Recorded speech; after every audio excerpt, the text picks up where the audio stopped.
And so we're going to get into it. We're going to have a conversation, a presentation on a rocky road to publication, which is very intriguing, and spoiler alert, but it does turn out well because I have this beautiful book in my hand, and it is published and in the world. So, but how cool to have an author here who's not only publishing in this moment, which is what a challenging moment, but probably also full of really interesting opportunities, which I'm excited for you to talk about, but also someone who has gone through the debut novel publishing process and just wants to be candid and share her experience. So without further ado, I just want to introduce our wonderful speaker.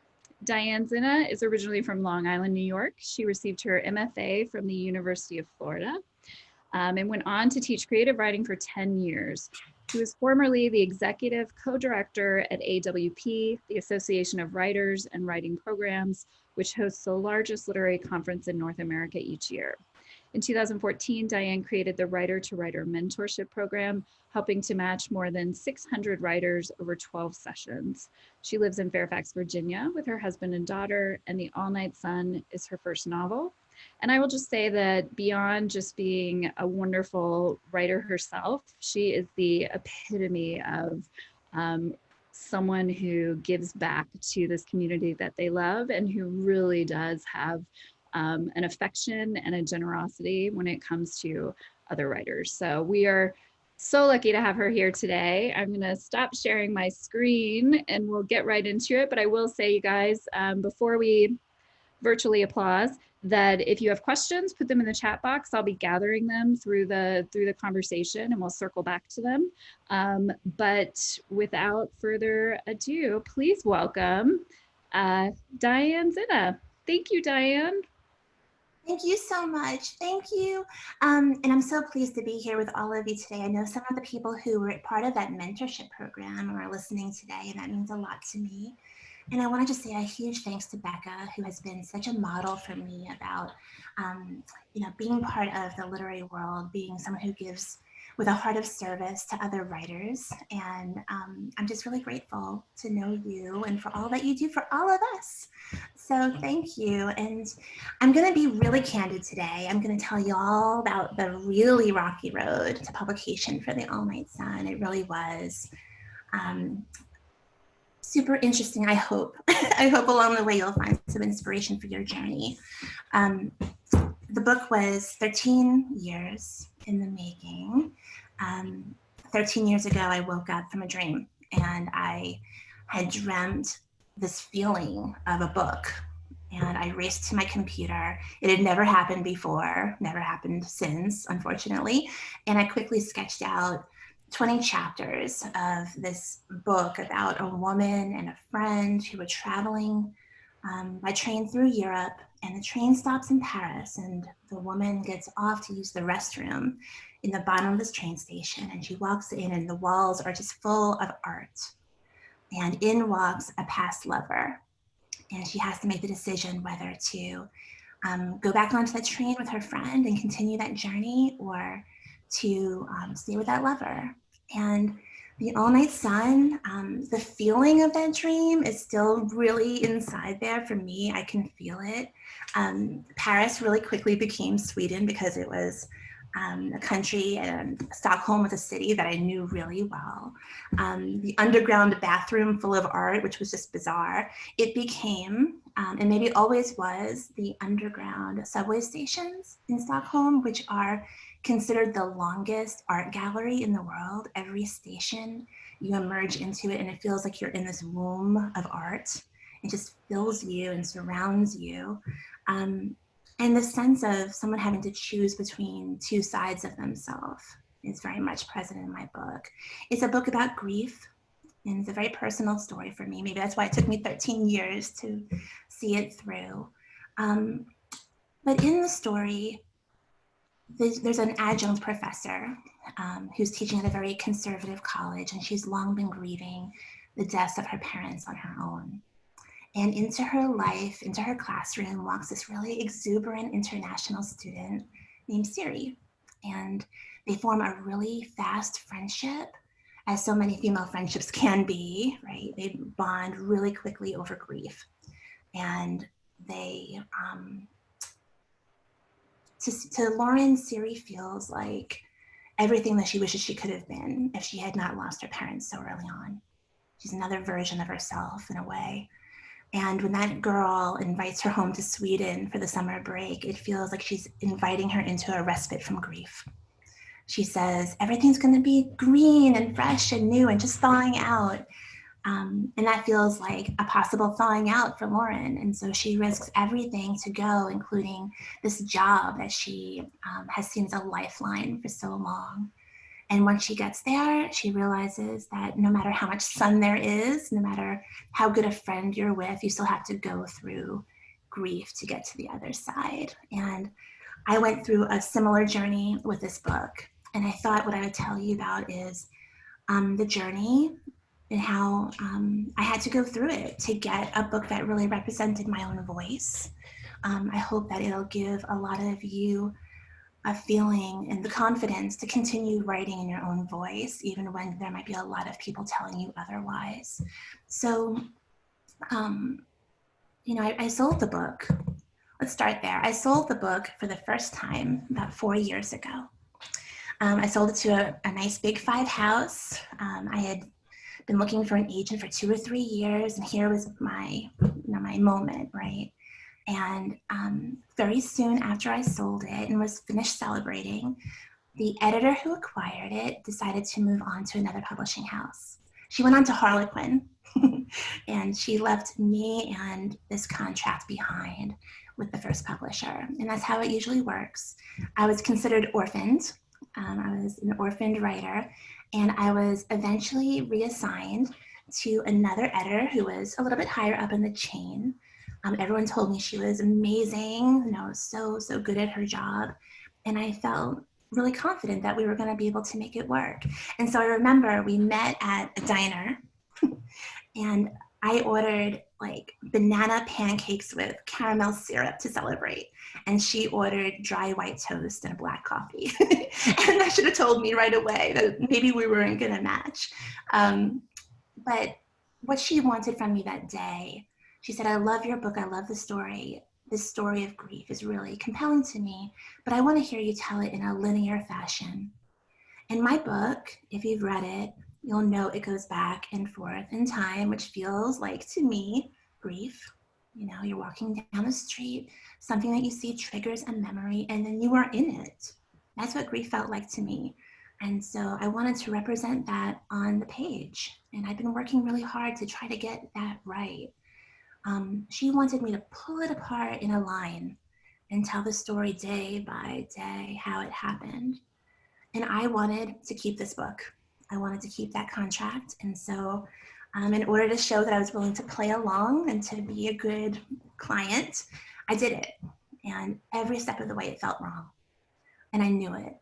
And when I turned it back into her, I felt this was an exercise. We were going to learn something from this.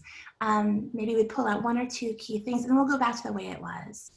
But it didn't work out that way. When I didn't deliver to her something that she was expecting, the book got canceled. So I did everything the way that they asked me to do, and it still didn't work out. And at that point, I thought I'd lost it forever. I could not open my laptop without feeling the pain of having been so close to my dream coming true and then having it whisked away. In that summer, I was supposed to attend a really prestigious writers conference. It was my first time getting into one of those things. And I was sure that they had asked me to come there because of the book. I was accepted because of that. And so I immediately wrote them and said, my book was canceled. You probably don't want me there anymore. Sorry to have bothered you. And they said, no, we want you here. Come here. And so what followed was like 12 days of feeling writer's imposter syndrome at like super max. I'm in with all these like agent and editor panels, hearing, what they love and just flashing back to how everything fell apart. But my mentor during that conference was the amazing Alice McDermott. And I I remember sitting with her, it was like maybe the last day of this conference, and she was giving me feedback on a new book I was writing. And she was so gracious and kind and sweet, and she was making these little tiny comments in my margins. And I just couldn't help it. Everything just blurted out of me. And I told her the whole story about how the book had gotten so close and then it fell apart. And she started cursing like a sailor on my behalf, which I will always remember. It was the best to feel like I had someone in my corner who understood. But what she told me was, take all the time that you need to make that Frankenstein piece of writing into my own again. And she said, even if it takes another 2 or 3 years, no one will remember it as the book that was supposed to come out back then. They'll remember it as a book of its time, in its time. And so I thought, yes. I was at this conference. I was staying off campus at this little cabin on a mountainside, raced back there, grabbed my laptop, and I said, okay, this was my moment. There was before Alice and after Alice. And now I'm going to just proceed and reclaim my book. And as soon as I reached into my laptop case, the first thing I touched were the notes from that editor who had canceled the book. Those are the first things that touched my fingertips. And I drew them out and I looked them over. And I realized I had been carrying these things around with me almost like punishment, And I went to the sink and I wet them under the water and I balled them up into this tight little snowball. And I went out to the mountainside cliff beside the cabin and I threw them off and I said, that is my moment. Before the snowball and after the snowball, I am ready to make this thing mine again. 14 months later, I finally had my book back the way that I felt was mine, with all the lessons I had learned from making it linear and then changing it back. I told my agent really hesitantly, okay, I think I'm ready. She'd been waiting and so patient the whole time. And we wound up selling it in like 2 weeks to a better house for a better deal. So I just wanted to share that with you right at the start to help you realize that no matter how bleak things seem, and I know that it can feel that way, whether we're living through this time of coronavirus or otherwise, you never know what's just right around the corner if you keep believing in yourself, even when you don't believe in yourself, right? So yeah, that's the story of how this book finally came to be, and now it was with an editor who understood it. My next editor, the one who bought it the second time, she and I would have conversations about these characters like she knew them, like they were her old friends. And so she was able to take this book and this story into places that I never could have dreamed of. And we did it together on the same page. And I'm so grateful. I would go through the whole thing again, just to be with her. Can I ask you a question? Yeah. So what, because I also want to hear about your experience with the actual, publication of this book right now in this moment. But can you talk about what that looked like, that moment between you giving the new manuscript to your agent and then you finding this new publishing deal? Like, what was that like? What did you have to navigate in terms of, oh, is this the book that I read that time so long ago? Did your agent come up with a list of editors who had never seen it? Did your agent come up with a list of editors who had? What did your agent do? Sure. So my agent, who I've already said is an angel for standing by me that whole time, she was feeling so guilty from what had happened with the book coming apart. So I think I had mentioned to her that I felt like things were off with that editor, and she kept encouraging me to keep going. But she was even offering to help me put it back together. And I had mentioned that to Alice McDermott, and she almost like swatted me in the head and said, stop it. This is your book. You've taken it this far. You have to see it through. So she was really eager for me to come back to her with it in the way that I felt was right. There was a couple of moments where we were both feeling really bleak about it. And she said, are you sure this is the book that you want to go out with for your debut? Do you want to try a different book? And I knew that I was the kind of writer who wrote about grief, about loss, of life after loss. And this is such a personal story for me that I wanted, if I could, to make this the first book, that people heard from me. And then anything else I wrote after this could be in the light of this book. And so I stood strong that this is the book that I wanted. When we went back out, she went out to all new editors. People may have heard about the book because it had been circulated so much the first time. But for the most part, it was people who hadn't yet heard of the book. And I think we went out to 12 new editors in that try. Yeah. Yeah, and I mean, that's one of the interesting things about the publishing world is that people do move very often, as you experienced in the worst way, which is before a book even has really had the chance to take hold at a publishing house to have your editor leave. But writers can also benefit from that because you might find that a publisher that was not open to you before because the editor passed is now a publisher that might consider the book, which is really... Yeah, and when it first sold, it sold to a division of Penguin Random House, and it sold again to another division of Penguin Random House because these big five are so huge and they have so many imprints and so many editors working within them. You just have to find your way to that right person. So then talk to us a little bit, if you don't mind, about publishing right now. And because your book came out in July, right? So a minute ago. And I think that our first instinct is to say, this is just a really sucky time for someone to have a book published. But I also, and I'm certainly not trying to minimize the awfulness of, the awfulness of this moment, but also the awfulness of having to bring something into the world when the world is so focused on something else. But at the same time, it does seem like that there have been some things that have opened up for writers right now in terms of the way they can connect with people, and folks are looking for books to read, and ideally they're finding their way to some books right now. So what's the experience been like for you? Sure. So it has been a total roller coaster for sure. Something as basic as a reader going into a bookstore, being able to browse and seeing a cover and being drawn by it and flipping through it, that has been so beautiful. My dream was that they would see this beautiful cover and they would be pulled in and I'd have a chance. But there's so many ways that they're not meeting that way with a book right now because so many bookstores are still closed to browsing. So that's been really hard. On the other hand, there are events like this, where every event becomes a neighborhood event, right? People can be anywhere. I'm in Virginia, many of you are in Texas, and it feels like we're in the same room, and even my launch party, the first night that I went out and on the day of my book publication, there were people who had never been able to come and celebrate with me, people from my hometown in Long Island, they were able to join. And that was a beautiful thing for sure. But I think the one experience that's been the most informative for me has been connecting with other debut writers.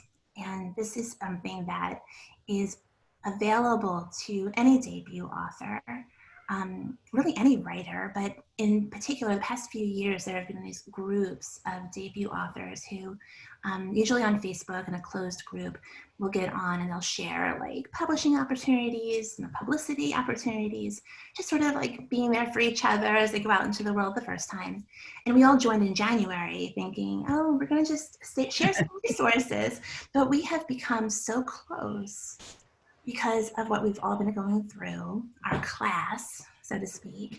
And we have been supporting each other so much. And it's really been a wonderful way to, for me, someone who loves writing community so much, this feels amazing that now I have a publishing community, people who are going through this with me. And, if my sales are not what anyone thought, so are all these other people's, we can talk about that honestly, right? It's been really motivating, and it's helped me to stay connected to writing in a way that feels authentic to me. For so many years, I was at AWP, you know, and in other ways, I was giving back to the writing community. And that connection was so important to me. Literary service, it was so important. It remains important. This was a way for me to feel that during my publishing time. And it was so precious that I was able to support other writers, show up at their events. You know, it's just been really good. I love that there's a couple things that you said there that I want to touch on a little more. I think the first one is the idea of, and I've known about that debut authors, you know, Facebook group, they form, they support each other through the year, but they're all kind of having very different experiences. And to suddenly have this group now that's having this same experience, you guys, and are able to bond in that way. But I think it's such a good reminder of how important it is as writers. We sometimes think, oh, I need to know publishing people. I need to know the editors who are going to buy these books. I need to find an agent. But just as, you know, and perhaps more meaningful is finding those other writers. And I know you've done, obviously you started the Writer to Writer Mentorship Program at AWP. I guess if you have any thoughts on the way that writers at all stages can find their writing people, I'd love to hear that. Yeah. Yeah, sure. Well, one thing I wanted to mention about that group too is that we're all genres, right? So it's not just literary fiction people, it's like romance writers and mystery writers and thriller writers. And the friendships I was making in there, I was allowing myself to read more broadly. I was not reading a lot of genre fiction prior to this year. Now I've read so much and it's really informed my own writing. Mm-hmm. And I think if we can all be reading broadly, allowing ourselves to go into areas, checking out writers that maybe we wouldn't normally think to seek out for ourselves, I think that can really help us. But then once you find like an authentic, a real glimmer of connection with a writer, and reach out to them and tell them that, you know. A lot of people have always asked, As a reader, meaning like you've read yeah, something and you, yeah. yeah, Mm-hmm. absolutely. And we have, I think there was a newsletter that went out yesterday that showed like 95 virtual author talks were happening today or this week or something. I mean, there's so many ways for you to get in touch with these authors that you might want to learn more from or connect with. And they, for the most part, they really want to hear from their readers.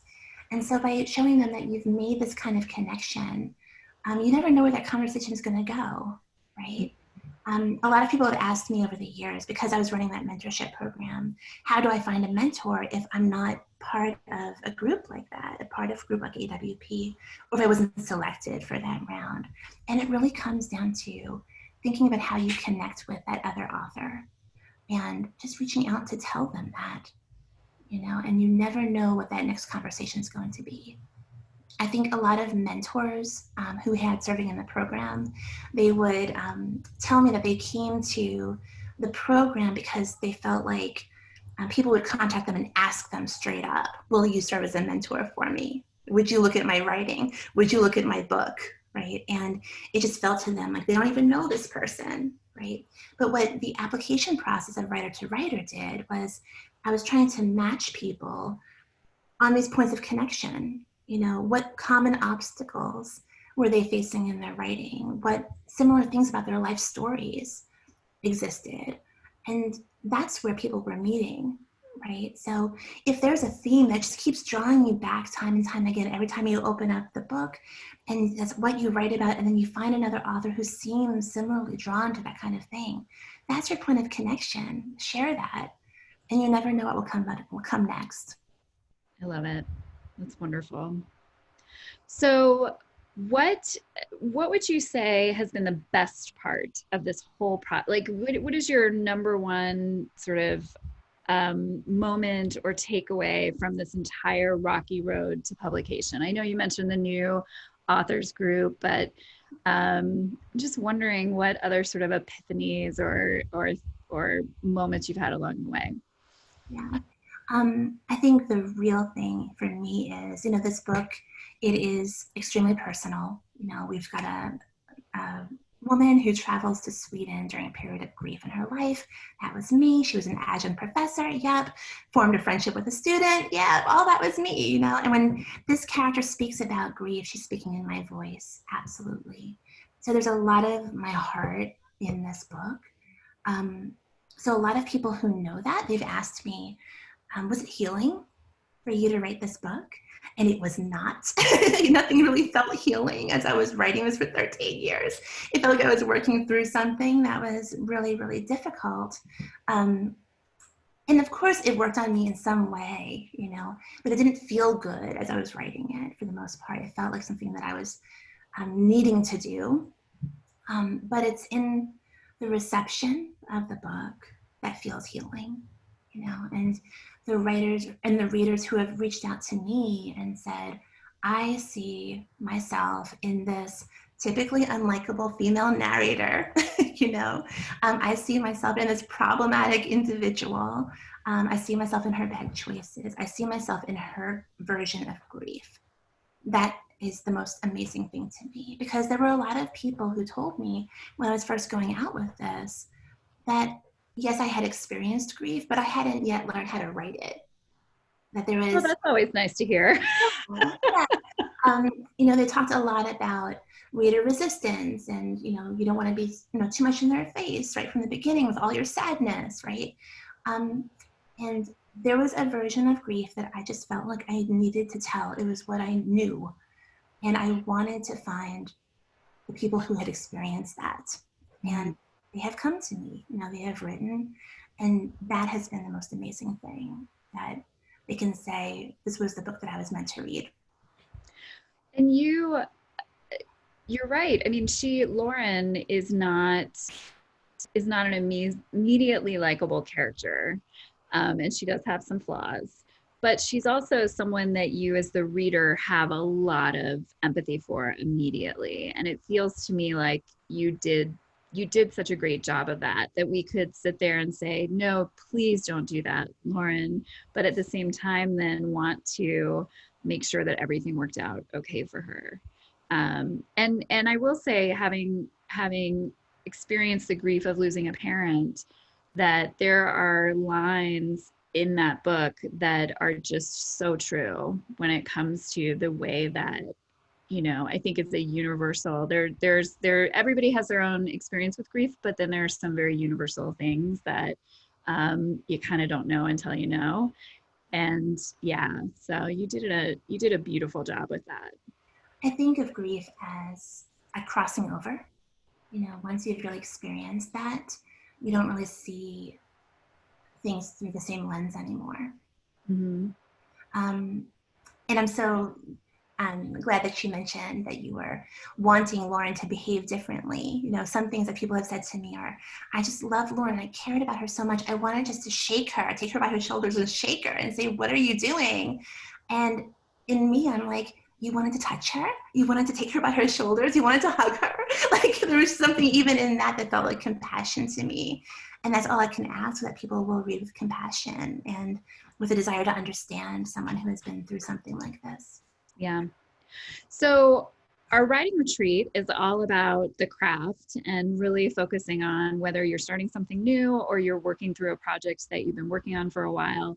So I would love to hear you talk a little bit about your process. I know it was great to hear you open with the story about the dream, because as you were describing the dream, I was thinking, but that's not the book at all.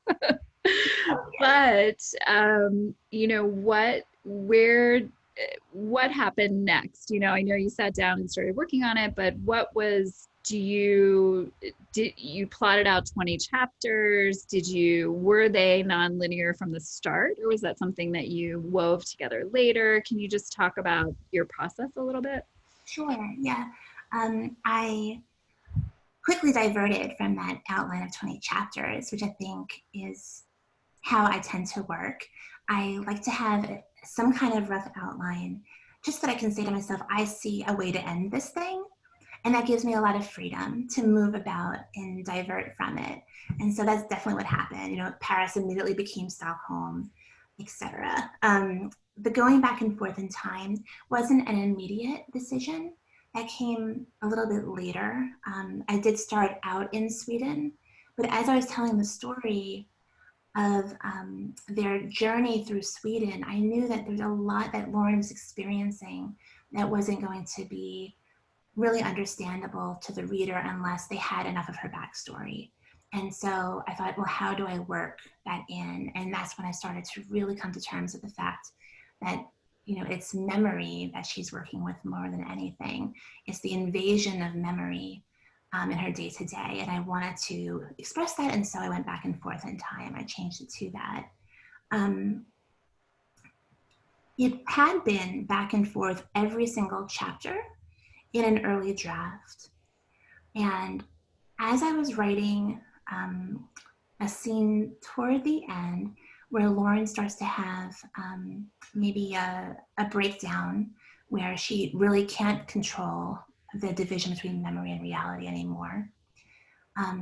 When things were happening so fast, going back and forth, I realized that that could be a really nice way to structure the novel.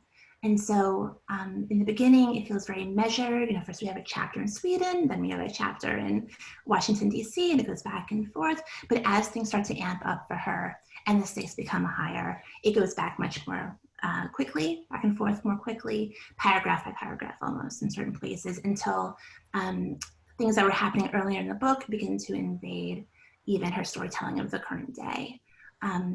So that felt like it worked for me. And that was a mess of Post-it notes. I mean, I had these things everywhere. I had like this huge ottoman, and it was just like lines of Post-it notes on there, and then on a table, and then on the wall. And I would just kind of spin and try to imagine myself moving through the story. But the majority of the actual writing of it took place in my car. And I talk about that quite a lot. It was actually something that felt cute in the beginning. You know, it was a cute little story that I was, you know, a parent. My daughter had just been born. I was in the middle of writing this thing. My husband would say, go out to the cafe, work on your book for a few hours. And I couldn't separate myself from my child. And so I would get like around the corner to the shopping center and stop, and I couldn't physically go further. So I would just stop in my car, park it outside of CVS, pull out the laptop, and right there with the engine running in case something happened to Sarah and I had to get back to her quickly. And so for years, that's how I worked on this book for the most part. The actual writing of it happened in the car, but now it's become a problem, Becca. Like I can't focus on anything unless I'm in my car. So I've been applying for jobs in my car. I've been doing some of these interviews in my car. It just feels like my place of focus. It's where the muse like drifts out to me from Ross, Dress for Less. I don't know. Surely there's some kind of tax break when you decide to buy a new car that you could use as your home office is in your car. Yeah. That is a great story. I love it. I love it. So I want to go back to a couple questions that we had, and then a couple questions that I have. One question was, did you ever consider self-publishing? I did. There was a time when I thought about it, especially after the loss of the first contract. But I knew at some level that I wanted to reach a readership beyond my family circle, my friends. And, you know, when I was going through that dark period of grief, like Lauren, I was often let down by people who didn't get it, who didn't really quite understand what I had been through. And so it was almost like a siren call to people outside of my regular circle. Are there people like this? Are there people who might need this story? And I knew I wasn't going to reach those folks. I didn't have the skills necessary to market a book, a self-published book that way, to find them. Mm-hmm. And when you were the first time around, when things were going so badly with the first publisher, I'm just wondering what and obviously you're with the same agent, right, that you were with at the start. So I guess I'm just curious what that felt like. Did you feel like you had the support that you needed in that moment? And maybe you could talk about what you learned about what you need in an agent from that, because I think sometimes writers don't understand the other parts of what an agent does. And it's when really bad stuff like that's going down that you want to have a good agent by your side. Yeah, for sure. I mean, she could have dropped me just as easily as the publishing house did, but she stood by me. She offered to help me in any way she could. She was, offering to like lend me her interns to help me try to repiece it back together. It was really beautiful. And like I said, she just stood by me for like all those 14 months when I said I'm finally going to get myself together, and I wasn't delivering her anything. It wasn't coming. And she would check in on me, but with no pressure, right? An agent, I could never have an agent for whom it was just transactional, where they're handling some kind of legal contract for me, and that was it. They're not just your voice to the publisher. They're not just getting you the money, right? They're seeing you through. Like, she helped me look at drafts. She gave me a lot of commentary on the drafts. That was really smart and in line with what she had learned I wanted the book to be, right? Mm-hmm. And she has an interest in my career, whereas a publisher might have an interest in a book, right? They're going to want to sell a certain number of copies of this book, but an agent is thinking about all the books that come after this one. Mm-hmm. And I feel like I found, the person who's going to see me through that. How did you find your agent? Okay, so many years ago, before everything went online, really, we all had that paper, the print version of like the agent market. LMP, the literary marketplace? Yeah, right. And so I would carry that thing around, and it had all of the agents listed from A to Z. And I opened that sucker, and I started at letter A, and I started sending cold queries to people. Anyone who said they represented literary fiction, I'm like, oh, I'm your girl, right? Just sending it out. And that worked terribly for 2 years. I had a couple of people ask for full requests, but I was not doing my homework. I was just being really sloppy about it. I was casting this huge net and hoping I was going to drag somebody in, right? But then I discovered Publishers Marketplace. I went on there, and they had, at the time, I don't know if they have it anymore, but they had like a deal makers list. Oh, they still have it, yeah. Okay. So you can plug in things about your book, what you're looking for in an agent, and it'll pop back to you, I think, 100 agents who represent books like yours and who have sold books like yours in the last so many years. And that was really important, because it doesn't matter how much they love your story, it's whether they have the ability to sell it. Do they have the connections and the contacts and the understanding of the industry to know what editors love, what kinds of books? And so they gave me 100 names. I just said, okay, I'll query these top 10 people, and 6 people wrote me asking for fulls, and 4 people gave me offers of representation. Wow. Yes. And so that was a real switcheroo for me. Like, that was a turning moment for me. And the first person who, had that conversation with me and offered me representation, she's the one I chose. Yeah.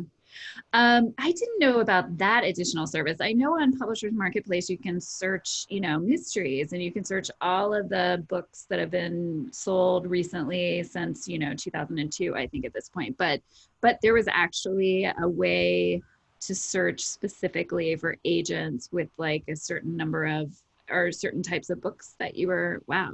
It was like a limited number of keywords, I believe. Yeah. And I saw one of the questions pop up a moment ago. At the time, it was $20 a month. I don't know if it's still that same way. Yeah, Publishers Marketplace is, I think, $25 a month now. And that was included in the membership to Publishers Marketplace, I would assume, right?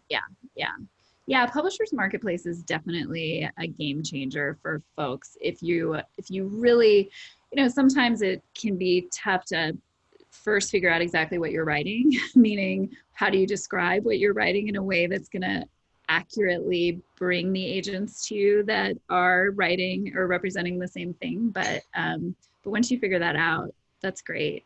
That's a great story. Yeah, and also really diving in and researching the authors that were on that list of 10 people that I wound up sending queries to. You know, I invested this money, I was going to invest this time, I wasn't going to waste it. So I was going to look at who are they representing and really trying to getting an understanding of who each of those agents was by the people that they were representing. Mm-hmm.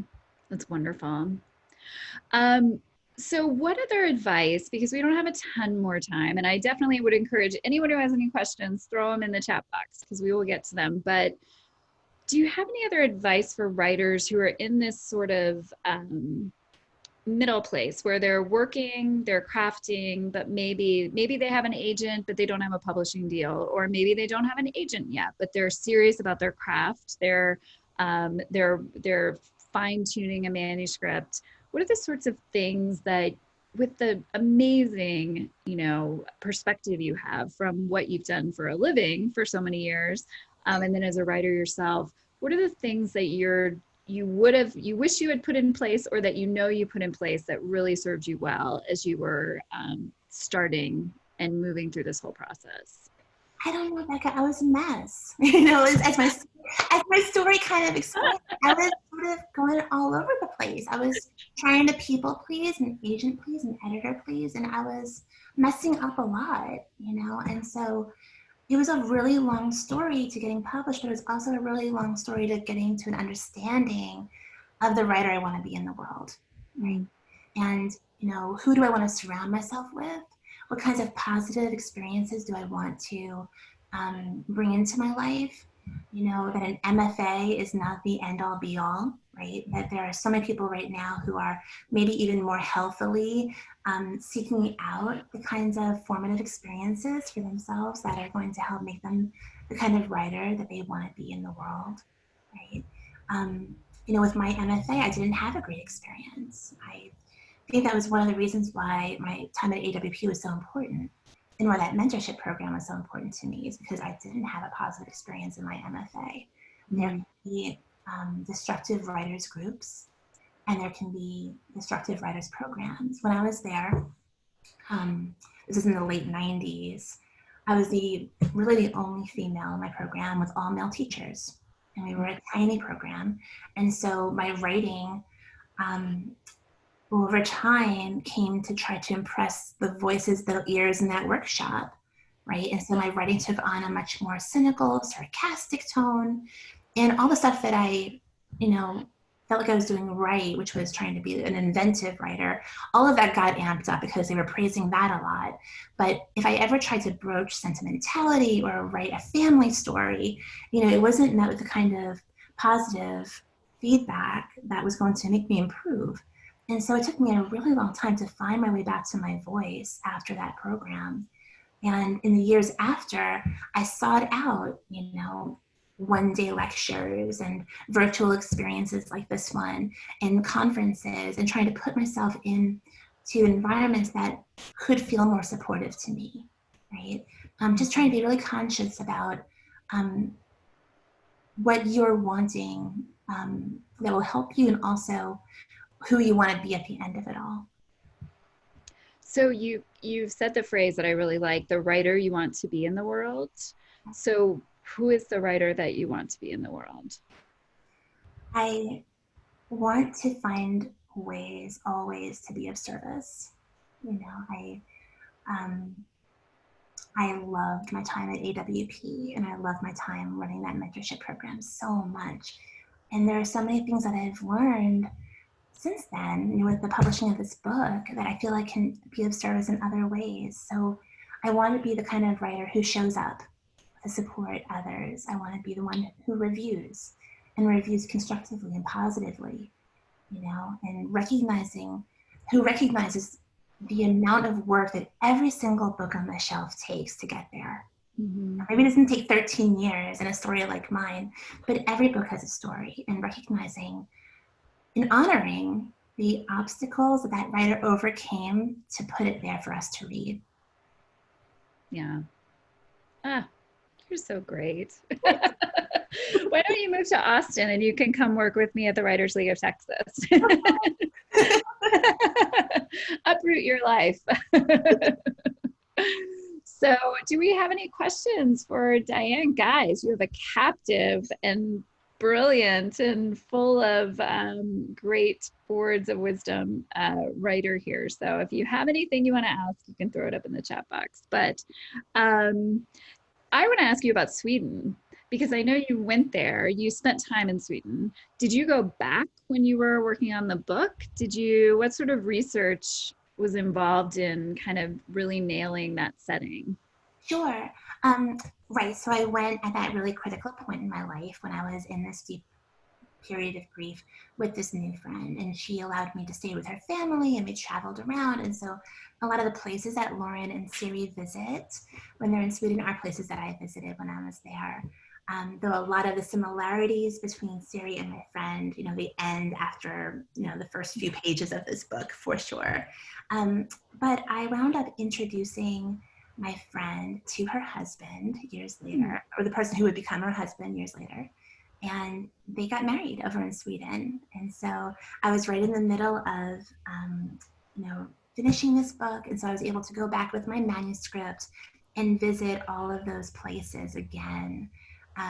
Through the lens of I'm telling a story about this place now, and fill in the little details, just immerse myself in it all again, and then go to her wedding. So it was a beautiful thing. So one question is, how much of those 13 years was spent writing? I had a full draft about a year and a half in, for sure. A lot of it was editing, going back and forth, and then I also had my baby in there. So there were long periods of break, which is totally normal. Something that I think I would have wanted to tell myself, my younger self, to know that you do not have to, sorry, my phone's going off. You do not have to be, I don't believe, the kind of person who gets up and physically writes every single day, right? That every time that you're living and thinking about your characters, you're writing. You're taking in information, you're processing it for the next time you sit down at that page. And so there were a lot of times during my pregnancy that I wasn't writing for a long time, but I was thinking about the book. And then also I dealt with breast cancer toward the end of this 13-year period. And so there was a lot of time where I was editing and revising and talking about the book with my agent while also undergoing treatments for breast cancer. So things, sometimes they move quickly and sometimes they moved like molasses, and that's okay. Yeah.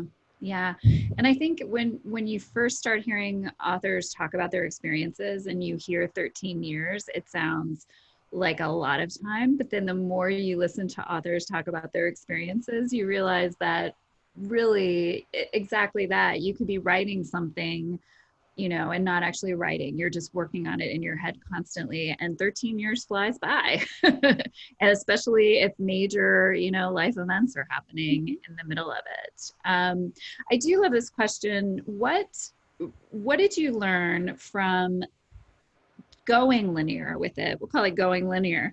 What did you learn from, redrafting in a linear fashion, and then for when you went back to your original timeline? Was there some kind of like aha takeaway that you had from that?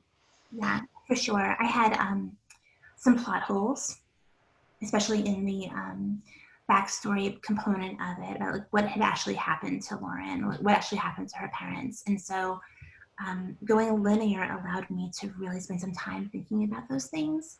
And for a lot of it, I was writing really long, really, really long, and then going back and taking out a paragraph, a sentence here, a sentence there to kind of put together that story. But if I had not put it all in a linear fashion, I would not have seen those plot holes so clearly. And so I was able to bring them back into the new version, which is why I didn't feel comfortable just saying to my agent, let's just go back out with that first version again. Because I had learned something from that process, and the story was different and more complex now, deeper. And now this was the one I wanted to tell. How do I tell that, but still have the energy of vacillating between time periods, and the energy, which felt to me of like moving between those time periods. That was always really important to me. So it took me some time to figure out how to do both things. I have a question. Did you feel ever that that editor who sat you down and said, this is what I want you to do, turn it into a linear story, was that editor setting you up to ultimately reject the manuscript? Or do you feel like, I mean, you can't know for sure, and I don't want you to say anything that's not appropriate, but I just can't help but think when someone says that, and then they just outright cancel when you come back having done your best, but rewriting the manuscript, it sort of feels like a setup to me. Yeah, yeah. I never suspected it. I felt like she just had her own mind about things. Mm-hmm. She was working on, and I was reassigned to her pretty quickly, but we didn't actually start working together for a long time because she was really immersed in this celebrity biography for a long time. And I won't mention who it is, but whenever I would see news, Is it Michelle Obama? no, but it was like really, really bad. But but whenever I would see this person on the news or news about this biography, autobiography in the news, I would just like shake my fist and like, oh, you're keeping my editor from me, And so when I got her, I felt like, oh, I finally have her, and I finally have her attention. Let me do what she wants so we can keep this moving. So it was really that like desire to just get on the ball now. Like we're at this stage, let's go, right? And so if she's saying, how about we make it linear? I'm like, yeah, let's do it. Whatever you need, I'm gonna be there for you. Yeah. I never felt like it was a setup. I just felt like she was a really busy person who had a vision and was used to just getting what she wanted. Mm. Yeah.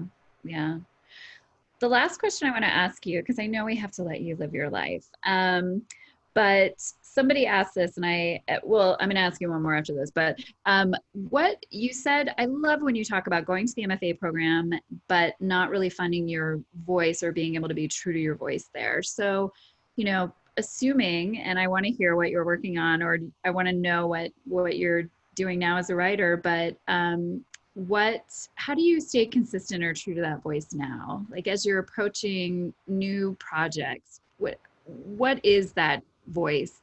What is Diane Zinna's voice in a novel? Yeah. Well, I touched on it earlier, and I think what it is getting rid of anything that feels sarcastic or cynical. I'll just tell you really quickly, when on the day that I graduated from my MFA program, I didn't walk the ceremony. I just went to the office and got my diploma. Went back to show my diploma to my mother, who had moved to the city of my MFA program to be with me at the time. And I found her. She had passed away that day, the day of my MFA program graduation. And from that point forward, everything I was going to write, no matter what I sat down, what idea I started out with, it always veered into this storyland of a mother passing away, a child finding their mother. And no matter what I wrote, it became that. And so there was no room in the grief that I was in for anything that was sarcastic or trying to be funny or clever. I didn't want any of that anywhere near my stories anymore. And so that's what I've taken with me. And no matter what I'm going to write, and it's probably going to be something about life after loss. That's just the stories that I gravitate to now. But I just want them to broach sentimentality all they want. Get as close to that line as they need to. Not be afraid of someone calling it sappy or too flowery or whatever it is. It's going to be what it's meant to be. And it's going to be without worry about trying to impress a certain kind of reader. Well, and it's so honest and so raw what you write when you write about grief. And it just seems like those other things you're talking about are just what keep a reader at arm's length. But if you're going to be really true and honest, yeah. Wow. Well, you did a wonderful job at that in this novel. What are you working on now that we can look forward to supporting? Is that the worst question for a writer? It is. You just published your book a month ago. What's next for you, Diane? Well, it's been a really long time with the All Night Sun, and so there's been this long line of books like waiting behind me for their attention. And so I have two projects that I'm working on simultaneously. I'm working on another novel that is set in Korea, and it's my big problematic novel because I've been working on it for 5 years and researching it really with a lot of love and heart. And I'm also really aware of own stories and how maybe I'm not the right person to be telling the story. I've been thinking about that a lot. And so I've decided that I just need to finish it for me. It may not be something that ever hits the shelves, but I've done so much. I've been in a conversation with so many people who have shared with me their stories that have become inspiration for this book that I feel like I owe it to them and to myself to finish it. So that's on my plate. And then another story I'm working on, another book, is a memoir about, you might remember this because I think it happened while we were working at WP together. But my cousin, Susan, who had lived on the streets of Portland, Oregon for most of her life. I didn't know her other than we had connected on Facebook somehow. And then on the day that she checked herself into the ER, and they learned that she had cancer throughout her body, she called me and said that she wanted me to be her next of kin. And she was someone who was deaf, and she was battling mental illness, and she didn't have anyone else in her life. And so it's a story of us coming together for those months before she passed on. And I was actually at the Portland AWP when I went to go see her one of those times. And how her experience with cancer and my experience with cancer were very different because of the lives we were leading. Wow. Sounds really powerful. You're amazing, Diane. Thank you so much for doing this. No, thank you so much. Thank you so much. Oh my gosh. I want to say to everyone out there, if you came on a little after we started and you realized, oh my gosh, I can't believe I haven't heard this entire conversation, we did record it, so we'll be sharing it with all of you. But the best way to support writers is to buy their books, honestly. And this woman has done so much to support so many writers, you guys. So I would encourage you to, whether it's through our bookshop.org link, which we'll send you, buy this book. It's wonderful. And she deserves every reader that she can get. So hopefully you guys will do that. And thank you. Thank you so much, lady. And I just can't thank you enough. We're going to talk more because this has inspired me. And I've been thinking about maybe I'm going to reach out to you about a little idea I have. Oh, thank you so much. I appreciate you, and thank you everyone for listening. I hope you have a beautiful retreat. All right, lady. Take care of yourself. Everyone, have a great rest of your day. And yeah, we'll see you soon. Thank you. Bye. Bye, lady.